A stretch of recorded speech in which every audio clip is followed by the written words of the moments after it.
सचिव किरण बाला के नेतृत्व में महिलाओं के साथ यौन उत्पीड़न रोकथाम जागरूकता शिविर का आयोजन। किरण बाला के नेतृत्व में महिलाओं के साथ कार्यस्थल पर यौन उत्पीड़न रोकथाम निषेध और निवारण अधिनियम पर विधिक जागरूकता शिविर का आयोजन किया गया। O0 राज्य विधिक सेवा प्राधिकरण के निर्देशानुसार विकास भवन के सभागार में विधिक जागरूकता शिविर का आयोजन किया गया, जिसमें अपर जिला जज सचिव किरण बाला ने महिलाओं के यौन उत्पीड़न अधिनियम के बारे में बताया कि ये अधिनियम 9 दिसंबर 2013 में प्रभाव में आया था, जैसा कि इसका नाम ही इसके उद्देश्य रोकथाम, निषेध और निवारण को स्पष्ट करता है और उल्लंघन के मामले में पीड़ित को निवारण प्रदान करने के लिए भी ये कार्य करता है।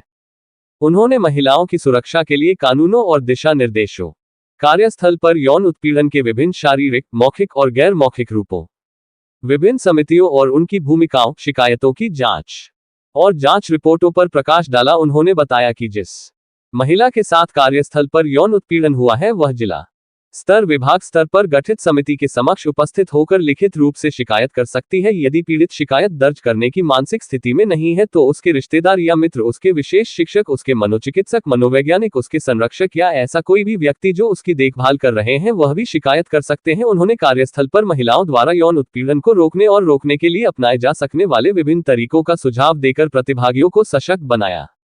मुरादाबाद से ज्ञानेंद्र शुक्ला की खास रिपोर्ट। आगे जाके चीजों को कोर्ट कचहरी तक ले गई, FIR हुई और बहुत ही विचित्र तरह से कानूनी लड़ाई हुई। आरोप प्रत्यारोप, डिफेंस जो अपना लेते हैं लोग, निचली अदालत ने छोड़ भी दिया उन लोगों को कि ऐसा संभव नहीं है।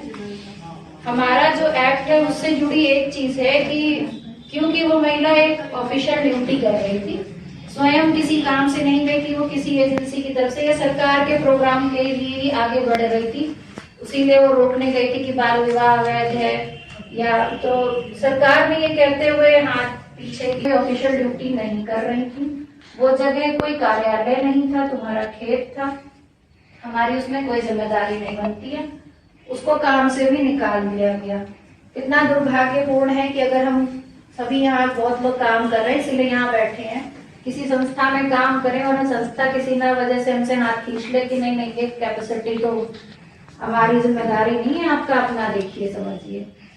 मैटर हाईलाइट हुआ, थोड़ा सा विरोध हुआ, पेपरों में आया, तो कुछ NGO लोकल भी आगे बढ़े, बात आई, पहुंची हाईकोर्ट, हाईकोर्ट में जमानत नहीं हुई, फिर मामला आया, इस तरह करते करते सुप्रीम कोर्ट तक मामला पहुंचा। गाइडलाइन हम लोग कहते हैं, विशाखा एक NGO थी, तो विशाखा के साथ साथ एक 2 NGO और भी काम की थी जो बाल विकास डिपार्टमेंट में NGO के रूप में काम कर रही थी राजस्थान में। और उन्होंने इतना स्ट्रगल किया और लोग जो संभ्रांत परिवार से थे उनको किसी भी तरह से सहयोग करने को तैयार नहीं थे। और जो प्रताड़ना उन्होंने झेली, उसको झेलने के बाद भी उन्होंने अपना संघर्ष नहीं छोड़ा।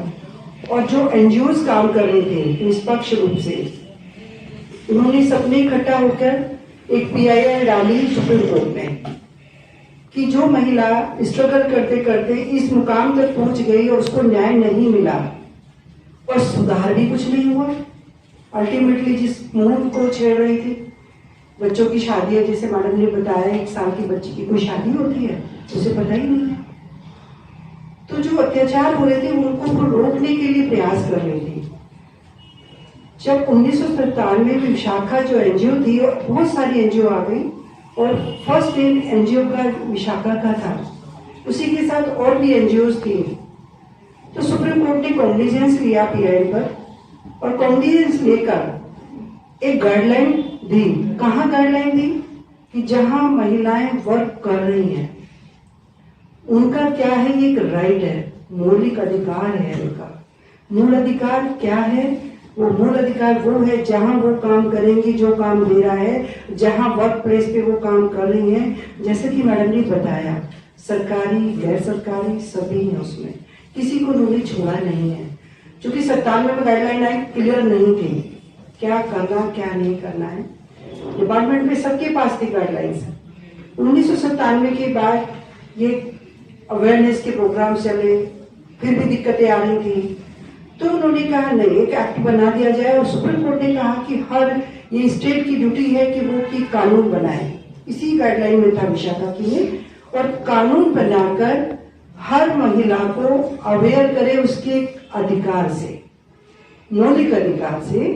और मौलिक अधिकार क्या था, जैसे मैडम बता रही थी कि भाई जहाँ पे क्या होगा, जहाँ हम काम करेंगे वो वर्क प्लेस कैसा होना चाहिए, बिल्कुल पीसफुल होना चाहिए, शांति से काम करना चाहिए, कोई सेक्सुअल हरासमेंट उस महिला के साथ ना हो। किस संबंध में? ये पॉस्को से था, ये prevention of sexual harassment act के संबंध में था, विशाखा की रूलिंग पर लेकर महिलाओं को अवेयरनेस के लिए था। जहां महिलाएं हमारी काम कर रही हैं उनको एक सुरक्षित और अच्छा शांतिपूर्ण वातावरण देके उनसे काम लेना है।